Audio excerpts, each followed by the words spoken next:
शिक्षकांच्या प्रलंबित समस्यांवर प्रहार, विभागीय आयुक्त कार्यालयावर धडक, शिक्षकांनी विद्यार्थ्यांच्या प्रलंबित समस्या करीत प्रहार, शिक्षक संघटना आक्रमक, बेमुदत उपोषण आंदोलन सुरू, टप्प्याटप्प्याने आंदोलन तीव्र करण्याचा इशारा। अमरावती विभागातील अमरावती, अकोला, बुलढाणा, यवतमाळ व वाशिम जिल्हा परिषद खासगी अंतर्गत कार्यरत शिक्षकांच्या प्रलंबित समस्यांबाबत प्रहार शिक्षक संघटना चांगलीच आक्रमक झाली असून संघटनेचे राज्याध्यक्ष महेश ठाकरे यांच्या नेतृत्वात 5ही जिल्ह्यांचे जिल्हाध्यक्ष, पदाधिकारी यांच्यासह शेकडो शिक्षक विभागीय आयुक्तालयावर धडकले असून आयुक्तालय कार्यालयासमोर बेमुदत उपोषण आंदोलन सुरू केले आहे। विभागातील अमरावतीसह अकोला, यवतमाळ, वाशिम, बुलढाणा अंतर्गत जिल्हा परिषद व खासगी कार्यरत शिक्षकांच्या मागील काही वर्षापासून प्रलंबित समस्यांबाबत प्रहार शिक्षक संघटना चांगलीच आक्रमक झाली असून संघटनेची विभागातील सर्व जिल्हाध्यक्ष, पदाधिकारी व शेकडो शिक्षकांनी आयुक्तालय कार्यालयावर धडक दिली असून बेमुदत साखळी उपोषण आंदोलन सुरू केले आहे। दखल न घेतल्यास उद्यापासून अन्नत्याग आंदोलन करणार।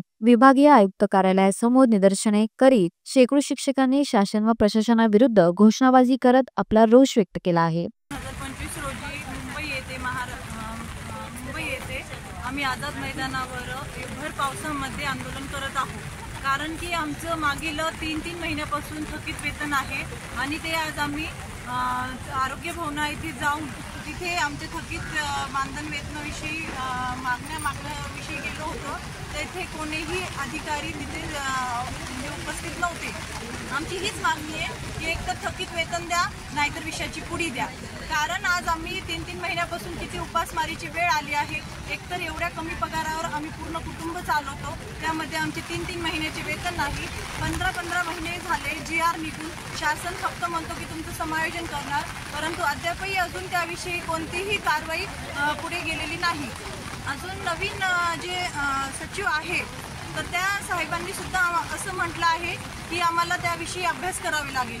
अजून किती वर्ष आमचं समायोजन विषयी तुम्हाला अभ्यास करायचं हे मायबाप सरकारने आम्हाला सांगावे, नाहीतर आम्हा सर्वांना विषयाची पुडी द्यावी। कारण आम्ही 23 जून रोजी पासून अन्नत्याग करून आमरण उपोषण करणार आहोत। पूर्ण महाराष्ट्रभर आम्ही नागपूर येथे संविधान चौकामध्ये आमरण उपोषणसाठी सर्व महिला कंत्राटी नर्सेस तिथे बसून अन्नत्याग करून सरकारला हे दाखवून देणार की तुम्ही समायोजन न केल्यामुळे आज आम्हाला रस्त्यावर येऊन अन्नत्याग करायची वेळ आलेली आहे।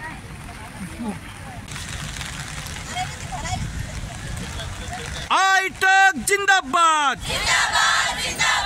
आयटक जिंदाबाद, आयटक जिंदाबाद। वेतन सुसूरीकरणाचा तफावत दूर करा, वेतन सुसूरीकरणाचा तफावत दूर करा, वेतन सुसूरीकरणाची तफावत दूर करा। मायबाप सरकार वेतन द्या।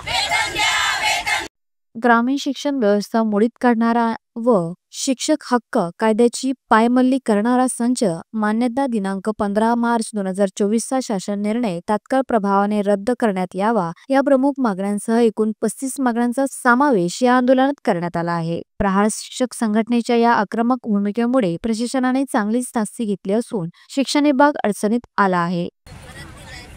महाराष्ट्रातील काही जिल्ह्यातील कंत्राटी नर्सेस मागील 3 महिन्यापासून वेतन न मिळाल्यामुळे त्रस्त झालेले आहेत। पहिल्यांदा वेतन का झालं नाही या संदर्भात विचारणा करण्यासाठी म्हणून ह्या सगळ्या नर्सेस राष्ट्रीय आरोग्य अभियानाचे संचालक तथा आयुक्त यांना भेटायला आरोग्यमध्ये गेले होते। त्या ठिकाणी माहीत होताच हे लोक येणार आहेत म्हणून एकही अधिकारी त्या आयुक्त कार्यालयामध्ये उपस्थित नव्हता। त्यामुळे त्याचा निषेध करण्यासाठी आता आझाद मैदानावरती या ठिकाणी आलेलं। महाराष्ट्र सरकारने 14 मार्च 2024 रोजी एक शासन निर्गमित करून उच्च न्यायालय औरंगाबादच्या निर्णयानुसार 10 वर्ष सेवा व त्यापेक्षा अधिक सेवा झालेल्या कर्मचाऱ्यांचा समायोजन करण्यासाठी म्हणून या ठिकाणी प्रामुख्यानं शासन निर्णय घेतलेला आहे। आणि त्यामुळे आज सरकार मात्र 15 महिने होऊन देखील समायोजनाचे आदेश काढत नाही। त्याचा निषेध करण्यासाठी या ठिकाणी भर पावसामध्ये कंत्राटी युनियन आयटकच्या वतीनं या ठिकाणी आम्ही निषेध आंदोलन करतो आणि सरकारला इशारा देत आहोत की या 15 दिवसात सरकारने जर योग्य निर्णय घेतला नाही तर मंत्रालयापुढे या कंटेटी नर्सेस बसतील याची सरकारने लक्षात ठेवलं पाहिजे। खऱ्या अर्थानं महाराष्ट्र सरकारने जो निर्णय घेतला 14 मार्चला ऐतिहासिक निर्णय घेतला त्याबद्दल सरकारचे आभारी व्यक्त करतो। परंतु माननीय मुख्यमंत्री देवेंद्रजी फडणवीस तसे उपमुख्यमंत्री या ठिकाणचे आपले अजितदादा पवार, एकनाथजी शिंदे आणि आरोग्य मंत्री आपले आंबेडकर साहेब यांना सगळ्यांना विनंती आहे की तात्काळ निर्णय घ्या, अन्यथा या ठिकाणी अन्नत्याग आंदोलन सुरू केला जाईल।